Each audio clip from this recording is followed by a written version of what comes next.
Alright everybody, I've been wanting to make a video like this for a while, but I wasn't really quite sure the best way to go about presenting some of these topics and without being too polarizing and how to really go about talking about this particular subject. And the subject I want to talk about today is it possible to love your country and find flaws with it? And I know that seems like such a simple yes answer question, but with everything going on right now, it seems to me that, you know, if you say, oh yes, I love my country, people just put you in a category. Or if you say, no, I hate this country, or this country's evil, or whatever, then people put you in another category. And, you know, right now we're talking about the United States, the Stars and Stripes, Old Glory right here.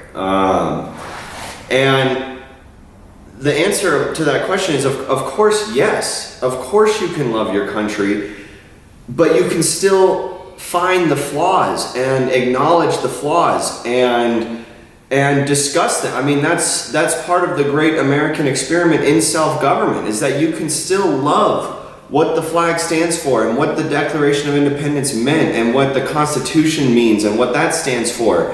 And you can still be on board with that idea, but not like the way that we're getting there.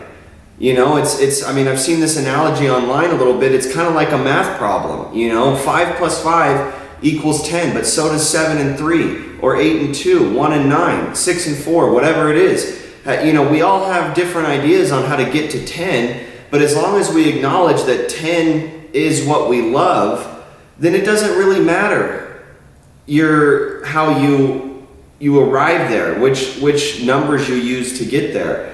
And it has really been making me mad lately to see people, oh, I'm so ashamed to be an American, and then that puts them in one category, or I'm so proud to be an American, and that puts them in a completely other category.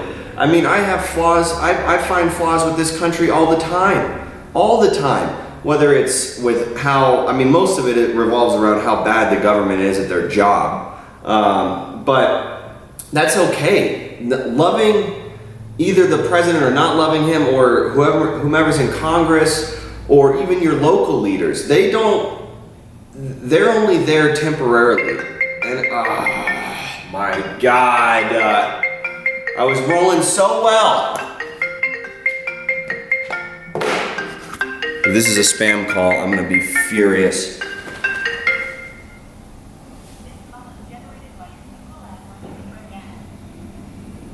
Fort Collins, how can I help you? Hello?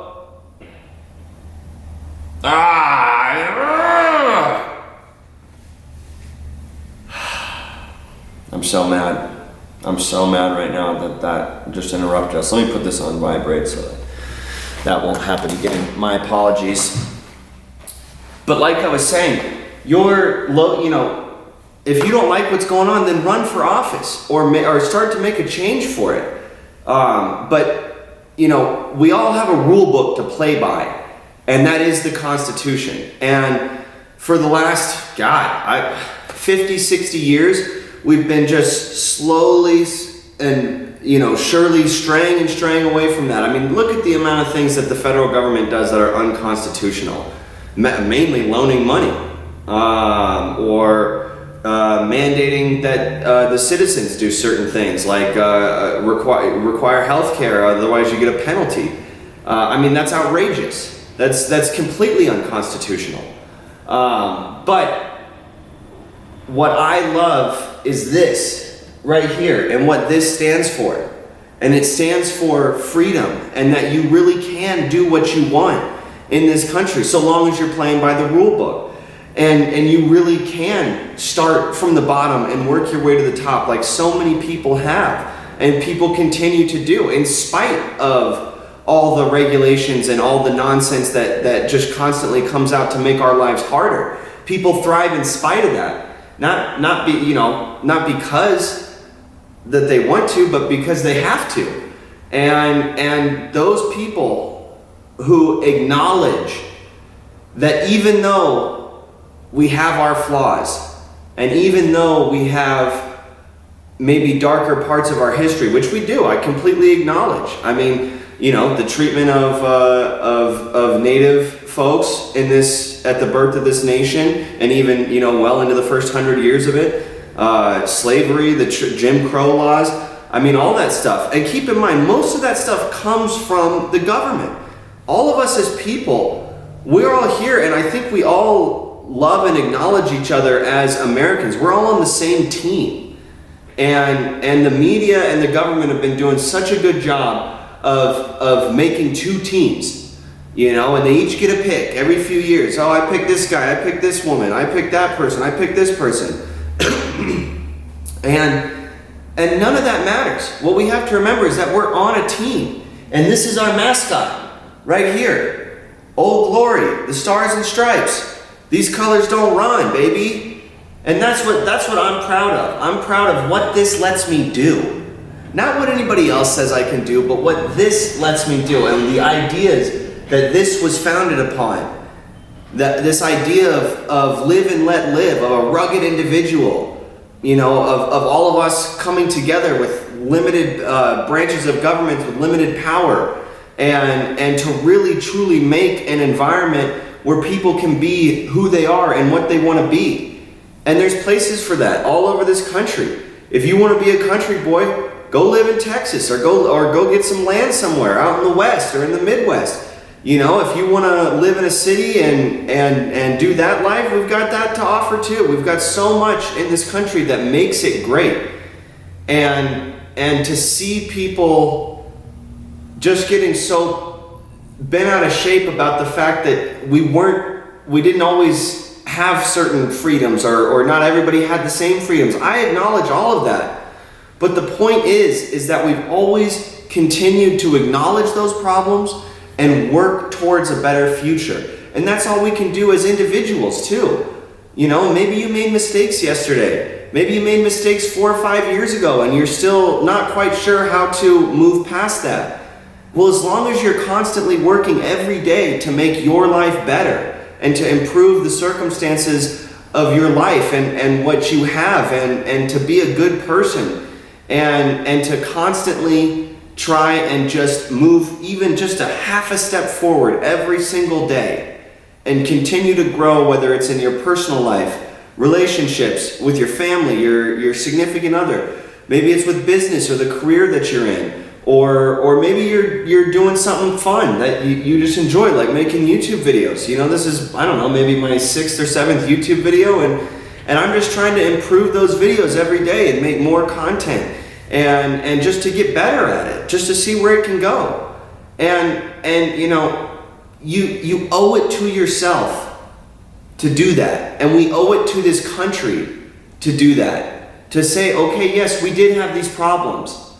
And we've gotten past almost all of them.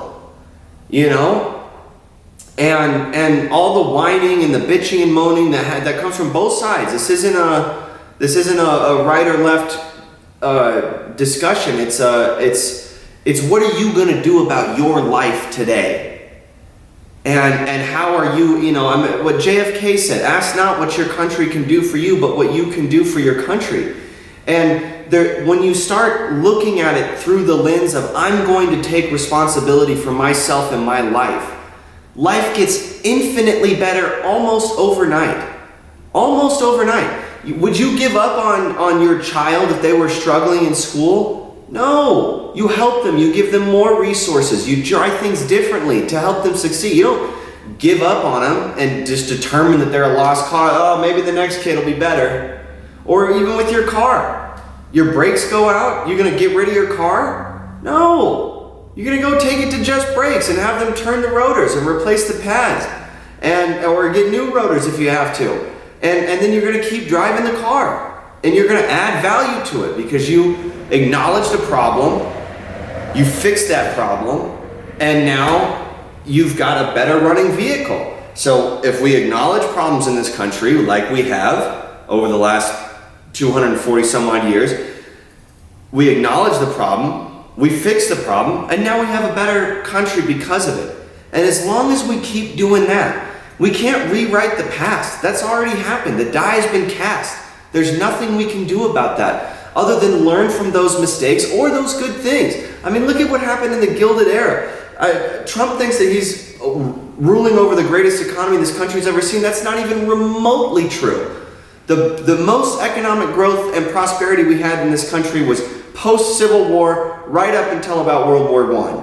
And that was when the most people crawled out of poverty and the most amount of wealth was made and the most production was done in this country in that time period. So we've got good things in the past and we've got bad things in the past. And they're both okay, and they both should be learned from. They both should be acknowledged, and we should take things from both things and move forward in the name of making this a better place for ourselves now and future generations to come.